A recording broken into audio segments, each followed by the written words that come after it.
Welcome, people of the World Wide Web. So it is Cypher Sigma. It is a kind of long weekend. So this is the bank holiday Monday. So I only saw this movie on Saturday evening. So this is why this review is a little late coming out. But yes, this is for the movie, The Penguin Lessons. So I didn't even know about this. Mike from Did You See That?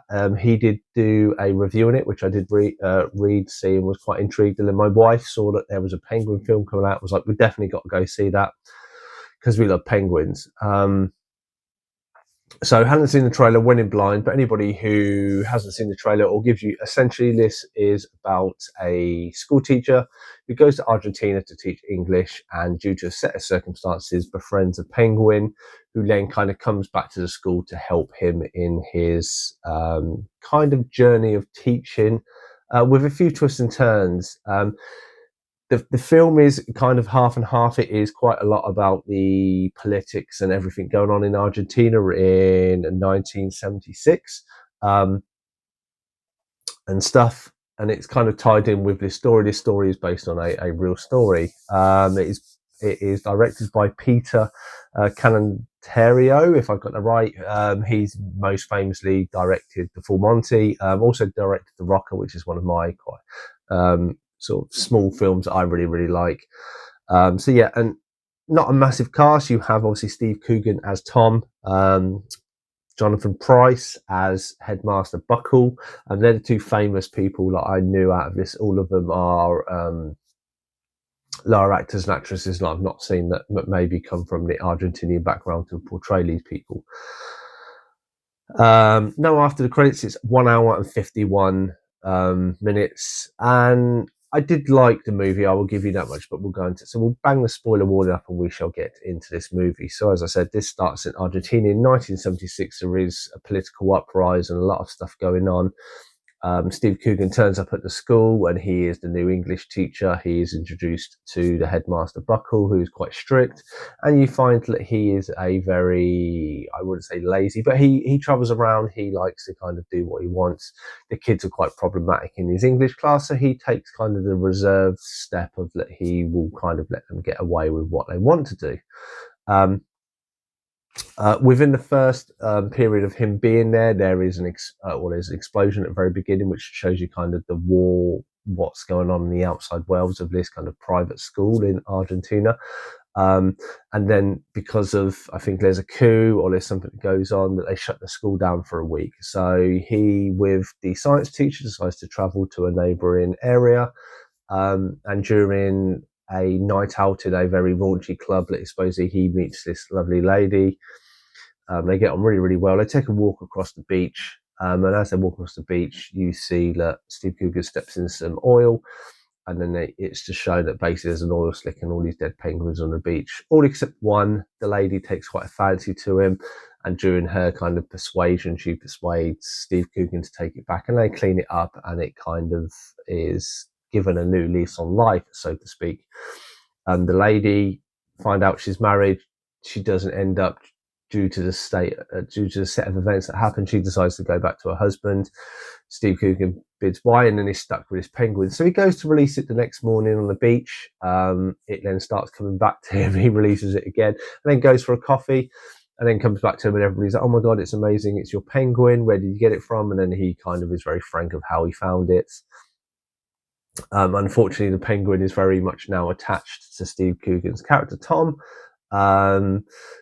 And he tries to get rid of him, doesn't. His stay ends and he has to go back. The science teacher that he went on holiday, he left a little bit earlier. So Tom goes back, and then is stuck with the penguin because he can't seem to get anyone. So he hides it in his bag and tries to get through customs. Customs stop him because the penguin makes a noise, and then he's taken to one side. This is where he explains his situation. Comes up on a wisp that the penguin is called Peter. And the guard's like, well, if you give me X amount of money, I will let you take him through because you have to pay a charge. He says, no, I don't have any money. Then the guy says, like, take it or I'll arrest you and stuff like this. So he's forced to kind of take it back to Argentina, or the Argentinian school. He sneaks it inside his room because obviously one of the laws is you're not allowed to have pets. And then it's kind of as these two characters start to bond along this way, we meet Maria, who's a very elderly cook. You meet her at the very beginning when Steve Coogan turns up, and then you have her daughter Sophia, who is a very passionate young lady of 18 age. And they kind of have this friendship, the three of them. They all kind of spark up, and obviously with everything going on, Sophia is very strong-minded.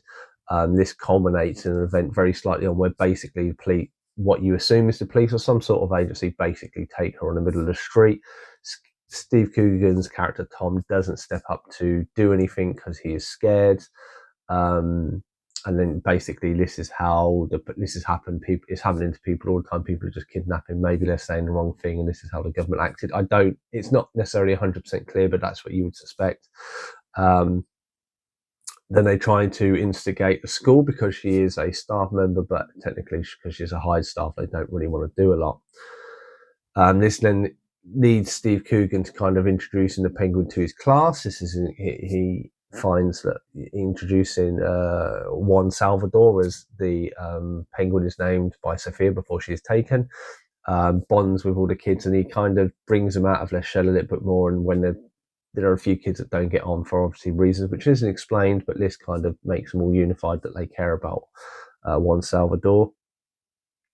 And obviously Steve Coogan does a better doing his job, so the headmaster is more happy with him and stuff like this. But obviously the headmaster is noticing a few things that a few people acting like penguins and stuff. The kids are joking around, and he's like, and he can smell something when he goes past Steve Coogan's classroom.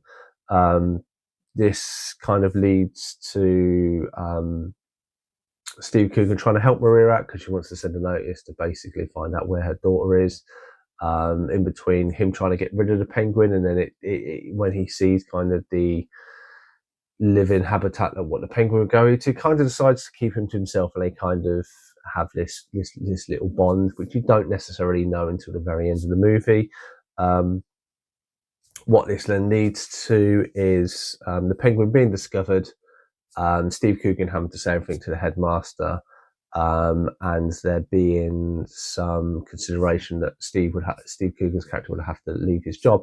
In between this, he has a meeting on the street. He sees the guy who kidnapped Sophia. He kind of creates a situation where the bloke is with this police or guy is with his daughter. Obviously, he has the penguin. The daughter sees the penguin, and then basically there is a conversation. He is very upfront and says, like as a person, she was going to adopt the penguin and stuff like this, and I've got it but you've taken this girl, and she's a very nice girl, and I really wish you would return her.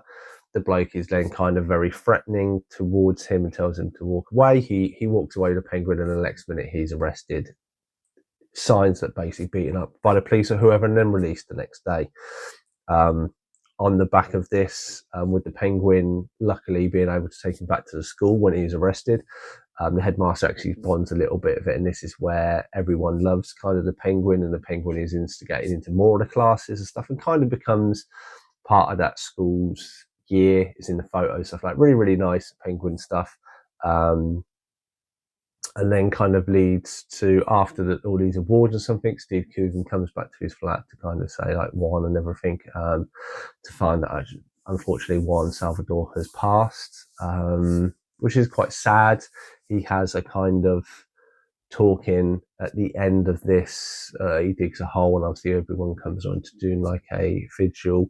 I think it's a eulogy, so to speak, of Juan Salvador's life. And in between this, Sophia's character is released at the same time as she turns up. And it's a really nice thing that Steve Coogan's character kind of says that, it's Juan Salvador. He's dead. I'm sad that he's died, but I'm happy that I'm sad, and that means obviously he shows that he actually cares for the penguin and that they are friends, and that's quite a nice thing to come across. And then the movie ends, and then you have footage which was actually taken by the real life Tom.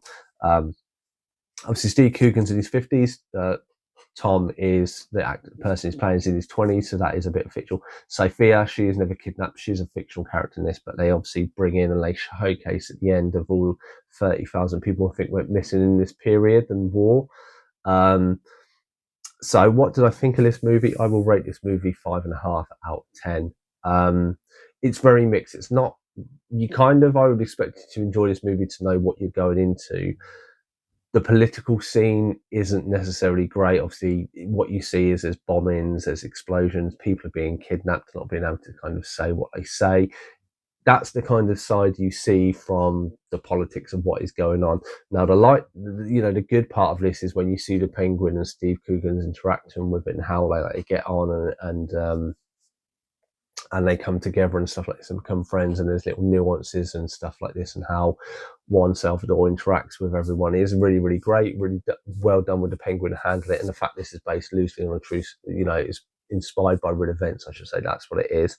That's why I enjoyed the movie. It's a Penguin movie. It's not necessarily one I would run back to watch again. But if you do like Penguins, I've watched. I mean, it's 12A. Someone brought their kids into it, but for kids, as like outside of the Penguin side of stuff, it can be quite dark and serious because it deals with quite serious events that happened, obviously, in Argentina at that time. But that has been the Penguin Lessons. Have you seen this movie? Let me know your thoughts and feelings in the comments down below. I've been Sci Sigma Screen Time. Like, comment, subscribe, do all those things you want to do.